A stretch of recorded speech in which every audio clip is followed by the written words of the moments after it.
Роднините ни се наследни, а пријателите ги стекнуваме и имаме можност да ги бираме во текот на нашиот живот.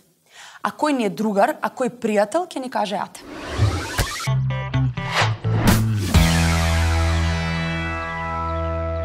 Аристотел рекол дека ако некој има потреба да живее сам со себе, тогаш е или Бог или ѕвер. Па така, предпоставувајќи дека поголемиот дел од публиката не е ниту ѕвер, ниту Бог, решивме да ви говориме малку за пријателството.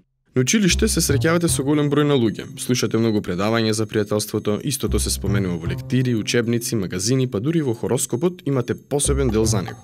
Исто така, барем еднаш ви се случило да се разочарате од некого или да престанете да бидете пријател со некој човек од милион оправдани или неоправдани причини. Во што е тајната? Крајната цел на секој однос е да немате негативни чувства и непријатни ситуации со било кој човек. И да, многу е нормално некои луѓе да ви се поблиски од останатите. Тоа се вика градација.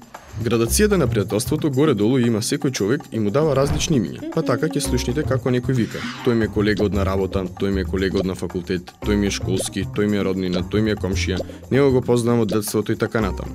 Така луѓето градат различни кошови на пријатели. Па потоа, во зависност од двете особи, тој потенцијал ќе се развие, нема да се развие, тоест ќе останете во еден кош или пак ќе одите во некој друг. Секој човек гради различни критериуми, тоест услови кои треба да бидат исполнети за да од еден повисок или понизок кош некој успее да се премести. Генерално, условите се слични и почитуваат некои универзални вредности кои не успеале да се изгубат низ вековите. Станува збор за честност, искреност, действување со добра намера и волја, почит, љубов.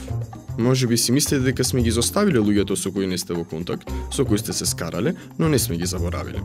Тимот на Информа ги почитува сите луѓе, се залага за унапредување на мирот и ви информира дека е добро да немате непријатели и затоа решивме да ве советуваме да се смирите со нив доколку ги имате и да не создавате нови.